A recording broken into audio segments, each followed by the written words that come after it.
You're listening to the Colts Blue Zone podcast with Mike Chappell and Dave Griffiths. Hello, Colts fans, and welcome to the Colts Blue Zone podcast. You can't appreciate the highs without experiencing the lows, and the Colts hit a low point in Jacksonville on Sunday with an embarrassing 24-0 loss.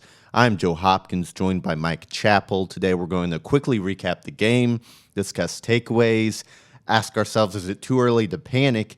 And we'll wrap up the show by checking in on the rest of the AFC South. Before we get started here, Mike, how are you handling the loss? Pretty good. Like we said before the air, I do this long enough, and you tend to get over these losses quicker than normal. You just have to put it behind you, but because you spend so much time wondering what the heck happened. And through two games, it's like, if you fix this, you'll be okay. If you fix that, you'll be okay. It's like whack-a-mole at Chuck E. Cheese. It's just something else every time. And, this is why these guys get paid big money. They got to fix it, and they got to do it quickly. It's a long season, but it's only 17 games. So, you can't just piddle away games like they're doing against so-called inferior opposition. Maybe this isn't inferior opposition. Maybe you're the inferior opposition. So they've got to get it fixed. Yeah, maybe this team was one that many overrated going into the season. We'll discuss that a little later in the show when we get to takeaways. For now, let's just jump right into the recap here. Colts without star linebacker Shaq Leonard, as well as wide receivers Michael Pittman Jr. and Alec Pierce for this game. Pittman Jr. appears to have injured his quad during practice leading up to the game. And the Colts would struggle, but not on the first play. They were actually able to move the ball on their first drive, very first play of the game, 19-yard pass to Nyheim Hines over the middle. But after a 1st and 10 on Jacksonville's 40-yard line, the Colts had failed to gain another yard. Third down, Matt Ryan throws a fluttering interception off his back foot, intended for Ashton Dulin, but really just a terrible throw, a terrible decision. And the Jacksonville Jaguars take over with the ball at their 32. They would go on a 15-play drive that took over 9 minutes off the clock. They converted on 3rd and 8, 4th and 3, 3rd and 1, and then on a 3rd and 4, they scored a touchdown with a little pass to Christian Kirk from 10 yards out, right in front of Kenny Moore, who had a tough day in this one. 7-0, Jaguars strike first. The Colts get the ball back, ready to respond. Whether they do, they go 3 and out. Matt Ryan is sacked by Josh Allen on 2nd down, got right around Matt Pryor. Ryan fumbled the ball. It was actually recovered by Nyheim Hines after bouncing around quite a bit. Jacksonville with their second drive now, 3rd and 10 after the Colts stuff the run on 1st and 2nd down. Lawrence goes deep to Marvin Jones. Julian Blackmon actually streaks across the field and makes a play on the ball, gets both hands on it, but can't come down with the interception. Still, Jaguars go 3 and out, and the Colts have a chance to tie things up early in the second quarter. Dulin gets 3 yards on 1st down. Jonathan Taylor stuffed for no gain on 2nd. And on 3rd and 7, Allen gets to Matt Ryan again for a sack. Second time of the game. He came on a little stunt on this one up the middle, and the Colts just had no answer for it. Colts go 3 and out yet again. Jacksonville drive starts at their 21, but they wouldn't need 15 plays to score this time.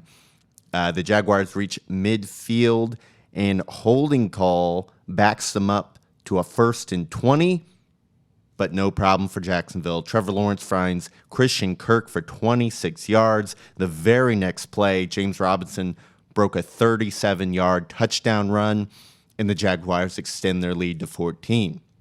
We're midway through the second quarter now, and the Colts need to wake up. Jonathan Taylor stuffed for no gain on 1st down. False start on Matt Pryor sets up a 2nd and 15. Mo Alley-Cox gains 9 yards on 2nd down. And then on 3rd and 6, Ryans find Patman over the middle for a would-be 1st down. But Patman drops the ball, it hits the ground, and the Colts are going to have to punt for their 3rd consecutive 3 and out. Jacksonville driving again, 3rd and 8, near midfield, and Trevor Lawrence finds Evan Ingram, who just bullies Stephon Gilmore for the 1st down. Colts would end up holding Jacksonville to a 52-yard field goal. Indianapolis down 17-0 with a little under 2 minutes left in the half. Colts really need to get something going here, get some points up before halftime and start chipping away at this lead. A first down to Doolin gets the offense to the 42-yard line, but Mike Strawn, false start, backs him up 5 yards. On 1st and 15, Matt Ryan is sacked again for an 8-yard loss, and the Colts would end up having to punt and go into halftime down 17. Jacksonville gets the ball to start that second half, and they drive into Colts territory. On 3rd and 8, Stephon Gilmore jumps the route on a pass intended for Ingram, gets both hands on the football, but can't come down for what would have been an impressive interception. The Colts do force a punt, and they get the ball for the first time in the second half. They pick up first down with Taylor on the ground. Patman picks up 7 yards to set up a 3rd and 3, but Matt Ryan can't connect with Mo Alley-Cox, who is blanketed in coverage. 5th punt of the day for the Colts. The Jaguars would then go on a back-breaking 12-play, 92-yard, 7-minute and 42-second drive that ended with Christian Kirk's second touchdown of the day on a 4th and 1 from the 5-yard line. Jacksonville Jaguars now up 24-0 into the third quarter, and the Colts are trying to pull off a miraculous comeback. They reach Jacksonville's 4-yard line after a pair of 21-yard Jonathan Taylor runs and a terrific 23-yard catch by Mike Strawn on the sideline. First down, Ryans find Mo Alley-Cox in the back of the end zone, but the big man can't drag his second foot to get both feet in bounds, and it's ruled incomplete. On second down, Matt Ryan can't find anyone, and he's sacked again for an 8-yard loss. Third down, Ryan hits Kylan Granson to set up a manageable 4th and goal from the 2, but Paris Campbell's called for pass interference. It's now 3rd and goal from the 22-yard line. A short pass, Nyheim Hines picks up 9 yards, but that would not be enough. Matt Ryan would throw incomplete on 4th down, and another drive ends with disappointment. Indy's offense has another chance to score after the defense forces a 3-and-out. They go 17 yards to Patman, 39 yards to Ashton Doolin, and a 3-yard Taylor run would set them up with 2nd and 7 from Jacksonville's 8. But the Colts would fail to gain another yard. 3 straight incompletions leads to the 2nd straight turnover on downs. There's still over 6 minutes to go in this one, but both teams are pretty much done. Jacksonville's final 3 drives ends with a punt, and a turnover on downs, where the Colts' final 3 drive ended with 2 Matt Ryan desperation interceptions, and they finished the final drive of the game with 2 runs just to kind of kill the clock and finally put an end to this one. Final score, 24-0. Mike, if I'm not mistaken, this is the first Colts shutout since their 2018 6-0 loss in Jacksonville. They've been shut out 3 times in the regular season since 2003. It's like 300 and some games, all 3 by Jacksonville.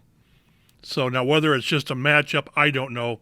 These guys, Jacksonville's clearly in their heads now, and they can say all they want.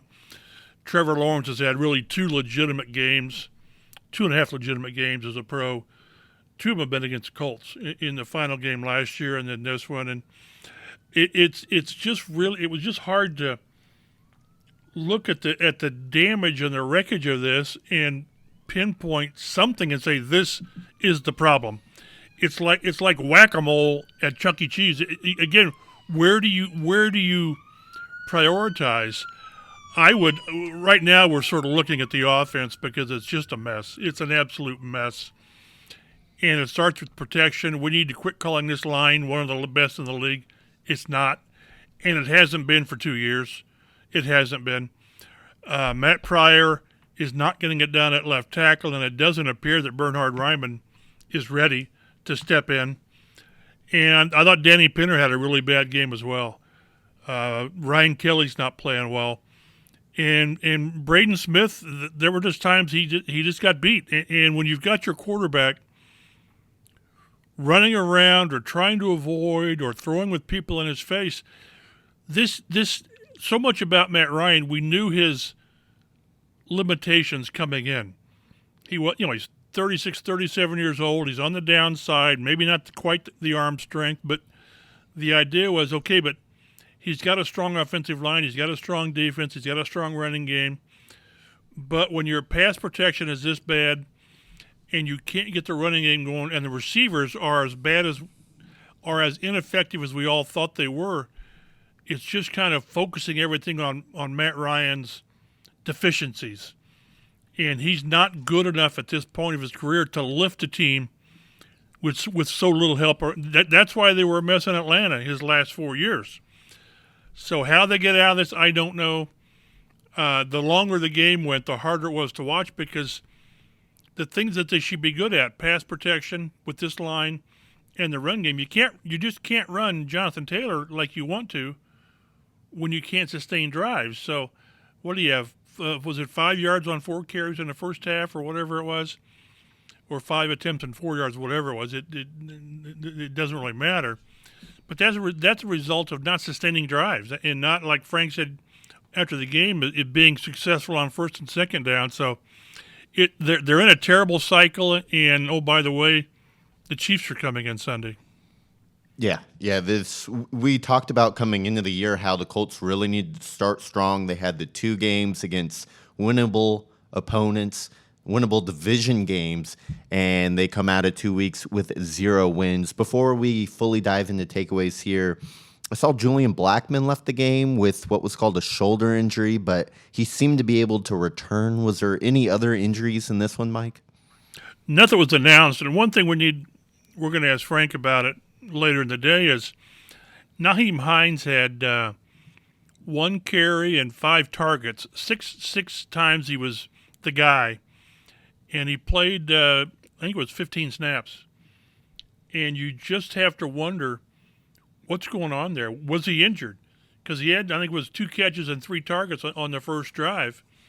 And then not very much. Now, whether, I don't know how when you're down Pittman and Pierce and you're looking for playmakers, how Nyheim Hines is so not involved in the offense. And maybe we'll find out that there was something going on. And because if you remember, Kiki QT handled the last punt, which might simply have been a case of the team not wanting to put Hines out there.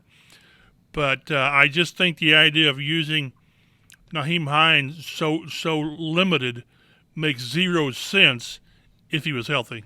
Yeah, remember when this team repeatedly told us not to worry because they have Nyheim Hines and he can do a lot in the passing game and that was going to be great? That's not looking so hot right now. Let's go ahead and get to our takeaways here. The Colts were a complete no-show. The team wasn't ready to play. And really, this is now the 4th time in a row Frank Reich's squad has come out flat. Even with the Raiders game that ended up being close, they started off down 10-0. They didn't score in the first quarter. They were able to come back in that one. Jacksonville last season that kept them out of the playoffs, and now these first 2 weeks in 2022 season with Houston and Jacksonville. The last 3 games, the Colts have entered the fourth quarter down a combined 67-6. Like, they've just been getting smacked through the first 3 quarters of games. They're able to come back in the Houston game at least and tie that one. But the performance have been pitiful. Second year in the row, the Colts are winless heading into week 3. After the game, Frank Reich called the performance pathetic. I'll go ahead and just read this quote here from Reich because we're going to talk about him a lot here in just a second. He said, quote, "One of the things I said to the guys in here, and it doesn't make anybody feel any better, but I've been around long enough to know that as pathetic as that was today, where that is and where we need to be, the distance is not that far. It's not that far because we have got the guys, the coaches, and the players to do it. I know that doesn't play in the outside world, but I'm fine with that. We'll take our medicine. I'll take my medicine. We'll just keep doing what we do. We're 2 games into it. We're 0-1-1. It's a long season." Mike, when I see the team, not just, you talk about whack-a-mole, where to even start when it comes to fixing problems. When I see not just a certain issue here or a deficiency there, but an entire team come out flat and looking like they're just plain not ready to play a football game, not just every once in a while, but several games in a row here now, you got to look at the head coach and how he's preparing his guys and how he's getting his guys ready to play. I mean, in my mind, Frank Reich is officially, it's not a question of is he on the hot seat, it's how hot is his seat, and is it too early to currently panic? Well, it's probably too early to panic because, first of all, the owner, who has extreme expectations for the franchise and for this season, he's never fired anybody midseason. I just don't know how often that works, how often you get the desired results. But yeah, I hate to use the word heart, but I just haven't seen it. I haven't seen. Again, reading body language is really risky, but I just don't see it. I don't. Do they miss Shaq Leonard that much? I mean, is he the battery that kind of drives this team? I hope not, because then you have something wrong. And you read from stuff out of the locker room after the game to where they're PO'd and this stuff's got to end. It's on players. You know, I just always wonder how much a coach needs to motivate a team. The idea is to prepare them, get them ready to go. I just wonder how much, Rockney speeches before a game work. Now, high school, yeah. College, probably. At the pros, I just think you have to have self-starters. I just do. Now, if you're getting your rear end handed to you, going in the halftime and turn over some tables and dump the Gatorade. But, yeah, this starts at the top. With the way Chris Ballard has fashioned this roster, and with the way Frank Reich and his staff have prepared it, take them at their word, and they had two of their best practices of the year this past week. Motivated, intense, and all that. But to play like that is really hard to figure out, and a lot of owners would make a move. I just don't know how that would matter, how that would change things, and that's something that Irsay just does not want to do. How bad would it have to get? I don't know. I really don't. You've got a couple of former head coaches on your roster if you do that, but that would be such a move of desperation and anger from the owner. I don't think we're there. They've got enough to slow. They were probably in as bad a shape last year. And then they go to Tennessee last year and lose with an injured Wentz. So, and they've shown they can come back for this, but it's not so much that they're lose and tie. It's how they've looked getting there. And that's something that the owner has to really consider. In your mind, do you point the finger at Reich more than Ballard more than Reich? Like, what do you think is responsible for this start out of a team that we had such high expectations for? We talked about the defense on paper. Looks like the best defense we could remember seeing. We thought the O-line would be at least solid. We weren't expecting a top 5 offensive line, but when you got Jonathan Taylor, you expect at least a solid running game. We saw that in week 1, absolutely disappeared in week 2. We thought the pass rush would be fixed with the additions of Yannick Ngakoue and healthy draft picks from a year before. Nothing has really worked out through 2 weeks. Are you, is it the way Chris Ballard has put this team together, the way Frank Reich is coaching it? Do those things just go hand in hand? How do you evaluate this roster and this team? Well, yeah, they go hand in hand because the owner, when he extended them, he tied him at the hip contract-wise. So, yeah, they are. But when you look at it, after 2 games, and again, it's 2 games, and they've come out of this before and put themselves in position, but almost every off-season decision or non-decision has not worked. I mean, almost every one. Left tackle, it hasn't worked. Right guard, I don't think it's worked so far with Danny Pinner. Wide receivers and tight ends, I mean, yes, the Pittman injury exacerbates, but that was the point. Have quality depth to where if somebody goes down, you're not hamstrung. Paris Campbell has been a non-factor, a complete non-factor. And Yannick Ngakoue, who was supposed to be that guy to sort of spearhead the pass rush, hasn't gotten there. He's got 1 or 2 pressures, and that's it. Kwity Paye has 2 sacks, and both of them were in overtime. So much that you banked on. And Matt Ryan, I'm not giving him a pass at all. I am not. But thus far, he's not been the answer. I place more of it on the things around him. The first interception at Jacksonville was just apparently it's a miscommunication with Doolin. He expected him to be somewhere else. But, boy, still threw that up there with 2 safeties on him. and so much of the other was under pressure, and but there's nothing really they did in the off season has worked, and there were 5 or 6 critical things. Stephon Gilmore, make the interception, and the one for Julian Blackmon, that was tough, but guys make that play. I mean, quality players make that play. So Jonathan Taylor, I'm not putting this on him at all. But when you've got perhaps the best running back in the league and you can't use him because of everything else, right now it's the structure of the team. And because if you're going to base your team on the defensive line and the offensive line, well, neither one's getting a job done. So again, there's time to turn this around, but with every passing game, and I'm not saying this matters, but the fan base is irate. And again, a team and an owner can't, or at least shouldn't, listen to the fan base too much, because that's just not going to work. But I don't know how, when they go into the season September 11th, this was their team. This is a team they put together, and you were just hoping on offensive line, defensive line, receivers, tight ends. Almost all of them had kicker. Let's not forget the kicker. That the first game was a missed kick. So virtually everything that they put in place during the off season hasn't worked. Now maybe they get it turned around, maybe they don't. But the owner is going to. He can't be happy. He's got to be royally PO'd.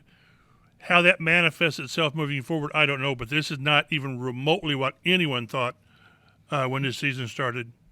Absolutely not. No Michael Pittman in this one, and that was a big problem for the Colts. After 517 total yards and 33 first downs in Houston, the offense sputtered in Jacksonville, just 218 total yards and 9 first downs. Over their 11 possessions, the Colts produced 5 punts, 3 interceptions, and 2 turnovers on downs inside the 20. By the way, the Colts are 2 of 7 in the red zone this season, keeping up with the struggles that kind of haunted them to begin last season, where they could move the ball into scoring territory but couldn't actually finish drives. The Jacksonville Jaguars' own time of possession, 38-15 to 21-45. Mike, we talked about it all offseason. We love Michael Pittman Jr., but there's not enough in this receiving core behind him. We were basically begging the Colts to sign somebody and to add depth to this receiver group. And what happens? It shows up almost immediately. Week 2, Ashton Dulin had himself a career day, 5 catches on 7 targets for 79 yards. But after him, not much. We mentioned Nyheim Hines. He finishes with 37 yards on 4 catches. You said it. 23 yards in the first drive, nothing since. Was he injured? Did they just not keep him as involved as they did in the first drive? Doesn't make sense to me. Des Patman dropped a key 3rd down. Paris Campbell, 0 catches, 2 targets. Is he injured and no one's saying anything? This was the guy who every single offseason when he's healthy, they rave about this kid. He's finally healthy right now. Needs to step up and be the number 1 option. I believe he played the most snaps of the wide receivers this week, and he doesn't even come down with a single catch, only demands 2 targets out there. Jonathan Taylor, your best player on offense. I get you're down 24 points. Throw him the ball. He had just 1 catch for 9 yards. This offense turned out to be exactly what we were worried it was behind Michael Pittman Jr., where the level of talent and the level of production behind your number 1 guy is just not enough. Well, if you can't get I'm not saying this needs to be a Josh Allen throw the ball around the yard and live and die in a pass game at all. But you've got to throw it enough to where, the Jaguars, they saw the same thing we saw. They saw a receiving core that doesn't threaten you. It really doesn't. So until you prove that you can at least be competent in the passing game, Jonathan Taylor's going to run against stack boxes. And, he got 1 or 2 series late where he got most of the yards. They have got to be able to come out, establish him to be a threat early. They sort of did that at Houston, then they couldn't finish drives. But to think Matt Ryan where he is in his career, can carry this team is ridiculous. It's not going to happen. Phillip Rivers couldn't do it. Carson Wentz couldn't do it. So this is about as comprehensive of a loss. I thought there was only like one player that could raise his hand and say, "Not me," and that was Chase McLaughlin. The change of kicker, and he kicked, didn't even have a kick. He kicked off once. So it's a mess, and they've gotten. I've said this before. They've gotten it turned around in the past, but it's. And we'll see how Pittman is. We probably won't get an update on him until Wednesday. We'll see how serious the quad injury is. It was serious enough to keep him out of practice last week, the last 2 days, or at least the last day, and keep him out of the game. Shaq Leonard, we'll see. I don't know. I mean, it's not that simple that when they get Shaq back, they're going to be okay. No, this is so much deeper. And like I said, if the offensive line was built right, then you'd replace Matt Pryor. They did that with Julian Davenport last year. They started him until they couldn't. And so, is Dennis Kelly a possibility? He's not played on the offensive line the first 2 games. So the one thing that you can't do is overreact. But the second thing you can't do is not to react. So they've got to make changes. On the offensive line, we'll see. I think it was kind of obvious because, again, when Bernie Ryman got some snaps, he struggled too. So I don't know where you go with this. As I said, when you start a season, this is your roster. The moves you make now are you get rid of Blankenship and you bring in Chase McLaughlin. Okay. Well, but to find a receiver now, it's tough. And to watch... If I'm not mistaken, weren't there opportunities in the offseason to sign O.J. Howard and to sign Evan Ingram? And they've hurt to the first 2 games. So I don't know. This is your team, like it or not, and we'll see if this coaching staff can get this thing turned around. Yeah, we'll see. Quickly on the offensive line, I mean, anyone watching could see that they had a tough game.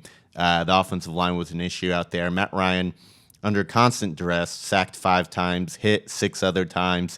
42 of Jonathan Taylor's 54 rushing yards came on 2 carries when the team was already down 24 points in the fourth quarter, meaning his other 7 runs gained just 12 yards, absolutely stuffed the run. Matt Ryan, he didn't get a lot of help, but he was atrocious in his own right on Sunday. 34 passer rating is the 3rd lowest in his career across 224 games. 96 of his 195 passing yards came in the fourth quarter when the game was pretty much put away. He had 3 interceptions. I get 2 of them came in desperation time. One of them was even tipped. But the one on the first drive of the game was a horrible interception. Through 2 games now, Matt Ryan has completed 60% of his passes, 547 passing yards, 1 touchdown, 4 interceptions, sacked 7 times, and a 63 passer rating. I'm sure a lot of Colts fans, especially Dave, is out here saying we traded away Carson Wentz for this. Like, what was the point in even doing that in the offseason? The Colts are not getting better production out of their quarterback play. Wentz over there in Washington, 65% completions, 650 yards, 7 touchdown passes, 3 interceptions, 6 sacks, 100 passer rating. I get Washington lost to Detroit last week, but and we're not going to do this every week where we compare Wentz to Matt Ryan. They're in extremely different situations, but when you make the moves you make to basically blame the quarterback for your disaster of a finish to last season, get him out of there. The owner in the front, basically the franchise, trashes Carson Wentz all throughout the offseason. You make this move for Ryan. You call him an astronaut, a Navy SEAL. He's the answer to all of our problems. Through 2 games, Carson Wentz is doing better without the Colts than Matt Ryan is doing with the Colts. Chap, do you think the Colts are feeling any kind of regret with Ryan? Is it too early to what are the feelings with Matt Ryan and the struggles the passing game has had so far this season? No, they were going to move. Again, they moved on from Wentz without knowing who their quarterback was going to be. So that was no question. That was the move they were going to make and the move they had to make. And if you give them a mulligan, they wouldn't go back and not do it. They wouldn't. It went much deeper than just his play. But this also wasn't what they expected from Ryan. They weren't expecting Peyton Manning or Andrew Luck type play, but they were expecting more from him. But that's because they were expecting more from the offensive line, the running game, everything else around him. But having said that, he's not blameless at all. You got to take care of the ball. I realize a couple of those interceptions came late, but a couple of the one wasn't the one early one. You erase that, and maybe because you're driving, maybe something different happens. Although as bad as the team played, I'm not sure that one drive would have changed much. But no buyer's remorse. But you said you're not going to spend every week giving updates. People will be following week to week on how the tail of the tape. But this is the guy they're going with, and keep in mind, it's a 2-year contract. So we'll see. But guaranteed the second year, didn't they? Well, it was already guaranteed when they got him. It was guaranteed. It was 2 years, $56 million, whatever it was. So, but at the same time, most of us anticipate going after a quarterback in the draft next year because you can't keep relying on 30-something quarterbacks. You can't do it. But it's amazing. I in my wildest dreams, I never expected 0-1-1 after 2 games. Again, like I said, it's funny when people nationally refer to this. Well, the Colts were opening against bottom feeders in the division. Well, maybe not. Maybe Houston and Jacksonville opened up against the bottom feeder. And there's very little the Colts can do or say right now with everything coming at them because they've not played well. When you don't play well at this level, you kind of deserve whatever you can get. Some of it's over the top without question, but they really have not a lot to offer in defense. And I would just say, I think Matt Ryan does deserve a good bit of blame for his performance on Sunday. He didn't have a lot around him, but there were times where there was a play to make. It also just seemed like anytime a defender got near him, he would go down. Like he wasn't able to elude pressure. They would grab him by the shoulder, and he wouldn't be able to run out of their grasp. It looks like a 37-year-old quarterback out there. It just does. So at a certain point, I'm not sure what else Colts fans were expecting other than maybe a little bit better performance from the offensive line, give them time and keep them clean back there. But when you surround a quarterback with the cast that the Colts surrounded them with on Sunday, I think just about any quarterback would struggle out there. I mean, draft a quarterback number 1 overall next year and put him in this offense, and he's going to have struggles with these receivers and this kind of protection that he's being offered. So it seems simple to me. You don't surround your quarterback with playmakers, and it's hard to make plays, but it's something we've seen year after year from the Indianapolis Colts. Go ahead, Mike. You got something to say? No, and again, moving forward, there's not a lot you can do personnel-wise. Yeah. There just isn't. I mean, if let's say Pitt comes back this week, and I think Alec Pierce probably does. I think he was kind of close last week, but couldn't pass through protocol. At least Pitt gives you a chance in the pass game, and Pierce we don't know. People can say, well, they missed Alec Pierce. Well, he's done very little thus far in 2 games with the first game and the concussion. So this is where they are, and they are having to deal with decisions they made in the offseason, because when you get to this point, I'll just beat it up until I'm blue in the face. When you get to this point, there are no easy fixes except for cutting your kicker and getting a new kicker. Yep. The last takeaway I have here is pass rush was non-existent. 0 sacks on Lawrence. They hit him just twice.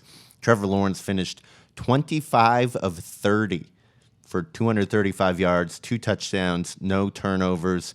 Mike, Gus Bradley's defense has been pretty disappointing through 2 games. I think the offense is far more to blame, but Gus Bradley's defense has not been what we expected going into the year.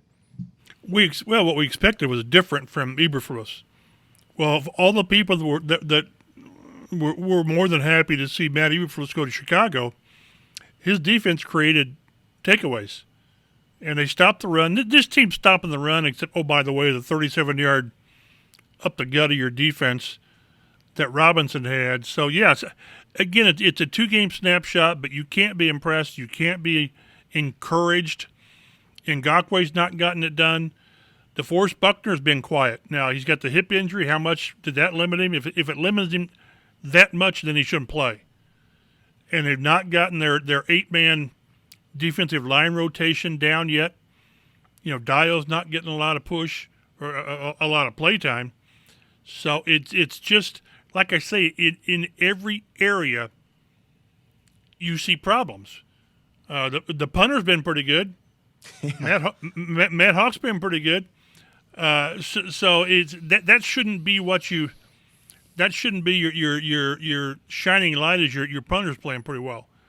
So hopefully they pull out of this.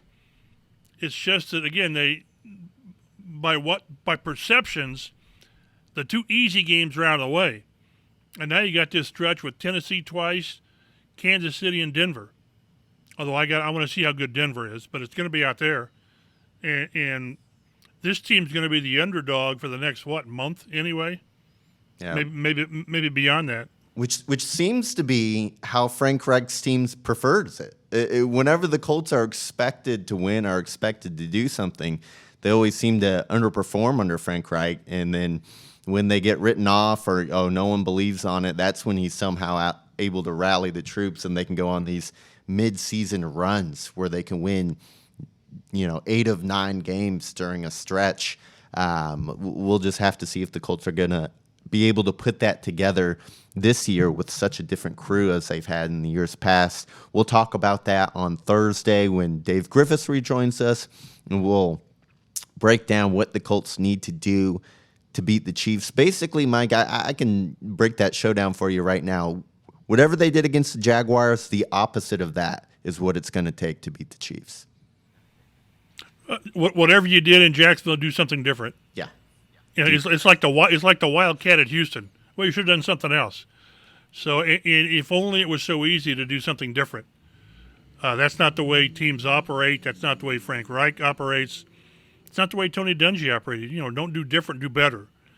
So I'm really curious how this team responds. You heard words coming out of the locker room, but I want to see the anger manifest itself in better play. That's the only way to turn it around. That is the only way to answer your critics. It's not to go out there and get steamrolled by the Jacksonville Jaguars. 2 times in a row they've been non-competitive against Jacksonville, and that's just not going to fly.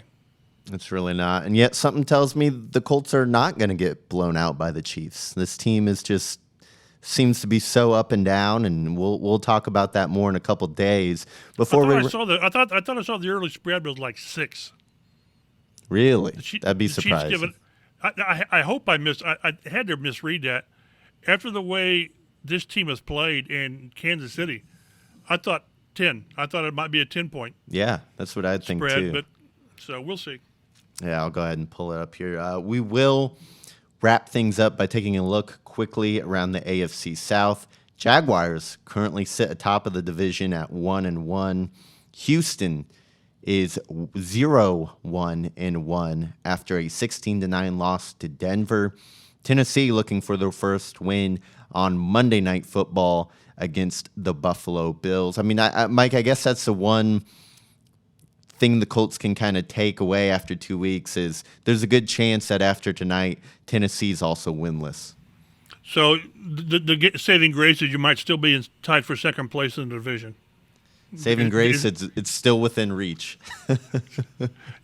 Well, but it's way too early in the season to be saying, well, if Tennessee loses at Buffalo, that's what you do in December. Yeah, not in September.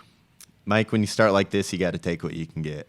Exactly. You are right, by the way. The FanDuel currently has the Colts plus 6.5 against the Chiefs. I guess it is Indianapolis, so maybe that's part of the reason that the line is not larger there. Because, yeah, I'm with you. I would have thought it'd be about 10 points, and maybe that'll grow as we get closer to the game here. That'll wrap things up for us on the Colts Blue Zone podcast. Thank you so much for sticking with us and listening today. again, we'll be back Thursday to preview the Colts' next chance at their first win of the year. For me, you can follow me on Twitter at RotoStreetJoe. Follow Mike on Twitter at mchappell51. You can go ahead and follow the Colts Blue Zone podcast on Twitter at Colts Blue Zone, where we'll keep you up to date on everything that has to do without the Colts throughout the week. And until next time, take it easy, Colts fans.